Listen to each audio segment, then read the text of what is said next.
Sa tuwing sasapit ang Disyembre 1, ang mga tao sa mundo ay kanya-kanya ng pagandaan ng mga dekorasyong pailaw sa kanilang mga bahay, katulad na lamang ng Christmas light, pagandaan din ng Christmas tree at mga parol, malaki man ito o maliit, upang salubungin ang nalalapit na ika-25 ng Disyembre o kung tawagin ay ang Pasko.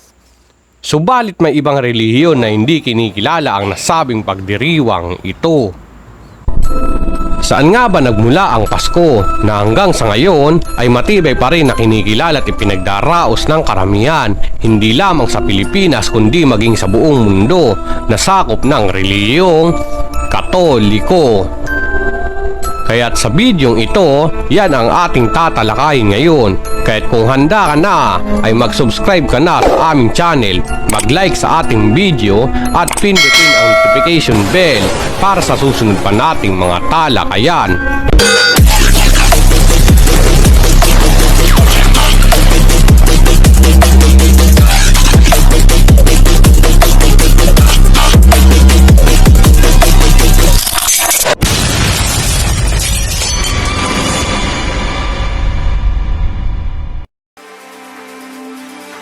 Ang bidyong ito ay ayon lamang po sa mga nakalap naming impormasyon sa aming pagsasaliksik. Wala po kami intensyong manira ng pananampalataya at pananaw o pasamain ang bawat relihiyon. Nare-respeto po namin ang inyong mga paniniwala. Noong 1669, sa pamamayagpag ng pananakot ng mga Espanyol sa Pilipinas, ay may tinatawag na Misa de Gallo o sa panahon natin ngayon ay ang Simbang Gabi na magsisimula ng ika-16 ng Disyembre. Ito ay isinagawa ng mga pareng Espanyol para sa mga magsasakang nais punta ng misa tuwing araw. Ngunit sila ay hindi makapunta sapagkat hindi nila maiwan ang kanilang mga sakahan. Kaya't dito nga ay isinagawa ang Misa de Gallo o Simbang Gabi nang sa ganoon ay makadalo ang mga magsasaka sa misa na magtatapos ng Disyembre 24. Dito ay sa tuwing sasapit ang gabi, ang mga batay sa pilitang gigisingin ng kanilang mga magulang upang sila'y sama-samang dadalo ng misa. Ang mga Kastila ay may tinatawag na parol na ang ibig sabihin ay lampara o paritaan na ginagamit ito ng mga taong patungong simbahan upang dumalo ng misa na nagsisilbing liwanag sa kanilang daraanan. Ang mga parol ding ito ay nakalaan para sa prosesyon ng nobena ng Paskwa. Sa bawat gabing matatapos ang misa ay may tinatawag na caroling. Ang mga batay sa pilitang pagbabaybayin ng kanilang mga magulang upang kumanta at sumayaw kapalit ang ilang mga salapi. Dito nga ay walang magagawa ang mga bata, kundi ang sumunod sa kanilang mga magulang sapagkat sila ay mapapalo, mapapagalitan kundi man nila ito magagawa.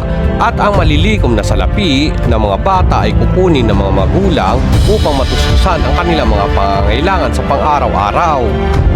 Sa pagsapit naman ng Disyembre 25, ang mga tao ay nagkaasiyahan at nagiinuman, nagkakantaan at nagsasayawan. Sari-saring handaan na saan ka man magtungo ay maaari ka makilahok sa kasiyahan at makikain.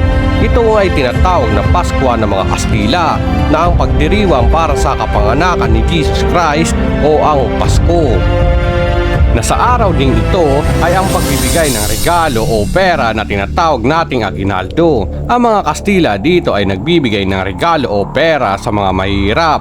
Nagbibigay din sila ng pasobrang pasahod para sa kanilang mga trabador na kung tawagin natin ay bonus. Let the games begin! We stand at the dawn of Rome's rebirth. Isa sa mauunlad noon na imperyo ay ang imperyo ng Romano. Kilala rin ito sa katawagang Roman Pagan o Pagano na isang politisim na naniniwala sa maraming Diyos. Ang mga tao sa Roman Empire ay may malayang pamumuhay na anuman ang iyong paniniwala o pananampalataya ay maaari mo ito ipagdiwang ayon sa iyong kinabibilangang relihiyon.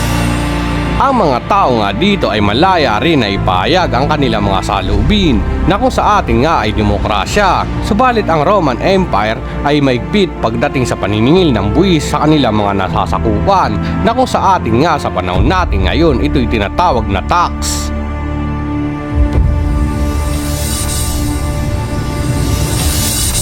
Ang mga tao sa Roma ay may Diyos na ang pangalan ay Saturn, na ang Diyos ng araw. Ito ay pinagdiriwang ng mga tao sa tuwing sasapit ang winter season sa kabuuanan ng December 17. Ang pagdiriwang na ito ay tinatawag na Saturnalia. Dito nga ang mga tao ay naglalasing, nagsasayawan at nagkaantahan. Sari-sari din ang handaan. Ang mga mayayaman ay nagsusuot ng mga damit na pangmahirap at ang kanila namang mga alipin ay susuotan naman nila ito ng mga magagarang kasuotan.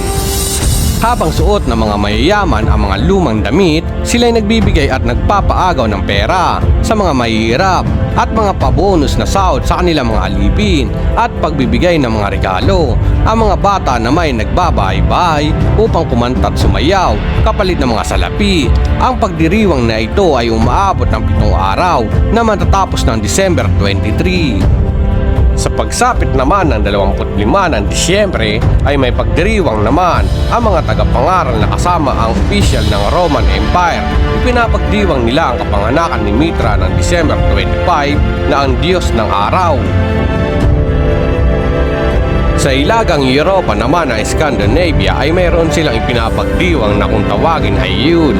Ito ay ginaganap ng 12 araw na magsisimula ng December 21 hanggang January 1. Ito ay ang kabuuanan ng winter season ng Disyembre na kung saan ang ating planeta ay lumalayo sa araw na mas mahaba ang gabi kaysa sa araw na kung tawagin ay winter solstice. Dahil sa napakalamig ng nararanasan ng mga tao dito ay marami sa kanila nagkasakit at namamatay, maging din ang mga puno't halaman na hindi kinakaya ang klima ng winter season. Subalit may nag-iisang puno dito ang nananatiling nakatayo at buhay. Ito ay ang evergreen tree, kaya't ang mga tao ay puputulin nila ito at pagsasama-samain na ilalatag sa kanilang bayan.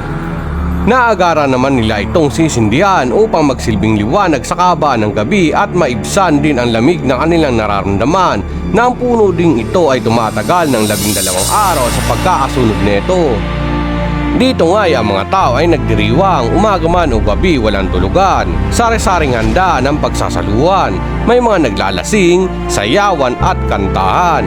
Bawat tao din ay naglalagay sa kanilang bahay ng evergreen tree o pear tree. Ito ilalagyan nila ng mga dekorasyon.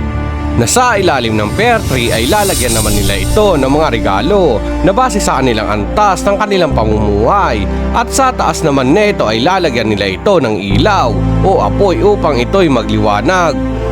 Sapagkat sila'y naniniwala na ang paglalagay ng pear tree sa loob ng kanilang mga bahay at ang pagpapaganda neto at paglalagay din ng mga regalo ay bumababa ang Diyos nilang si Odin sa lupa na nagpapahintulot sa kanilang Diyos na pumasok sa kanilang mga bahay upang sila'y parangalan at bigyan ng biyaya.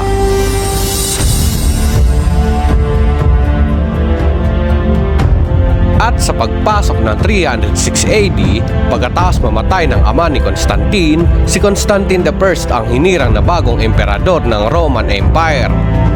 Dito nga'y binago niya ang mga naunang batas gaya na lamang ng pagbuklodin niyang muli ang pinaghiwalay na imperyo ng Romano na ito'y kanyang pinagsama. Sa pagpasok ng 312 AD, si Constantine ay nagbalik loob ng Kristiyano dahil siya ay naniniwala na ang Diyos ng Kristiyano ang siyang dahilan ng kanyang pangitain upang manalo sa digmaan laban kay Emperor Maxentius. Siya din ang kauna-unahang emperor ng Roman Empire na naging Kristiyano. At noong 313 AD ay nilabas ni Constantine ang Edict of Milan na ang pagtanggap ng Roman Empire sa Kristiyano.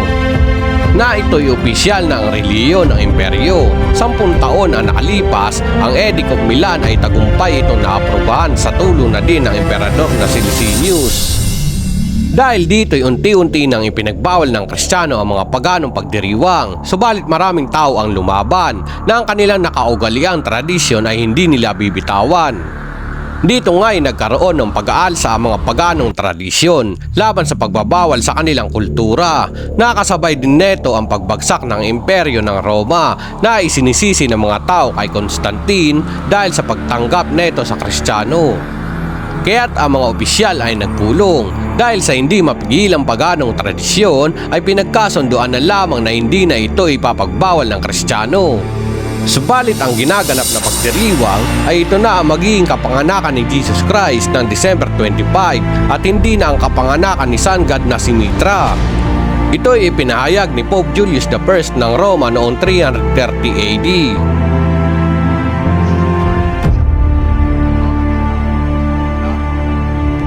Secret heart of things.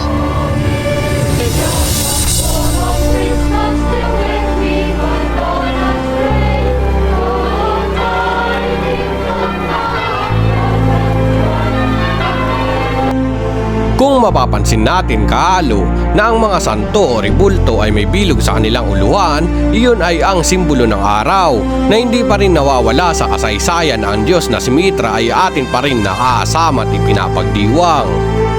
Kung maaalala din natin, ewan ko na sa inyo, kasi nung bata pa ako nasa tuwing sasapit ang Kapaskuhan, ang Christmas tree namin noon ay may krus na nakalagay sa taas.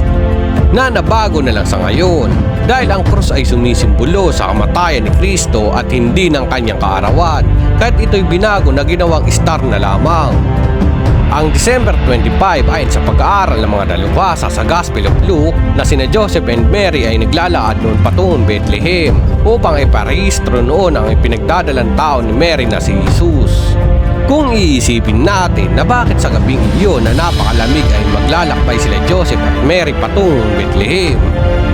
Kung napakalamig ng panahon, isipin na lang natin na may bagyo, tapos lalabas ka pa ng gabi, maglalakad patungo sa ganitong lugar.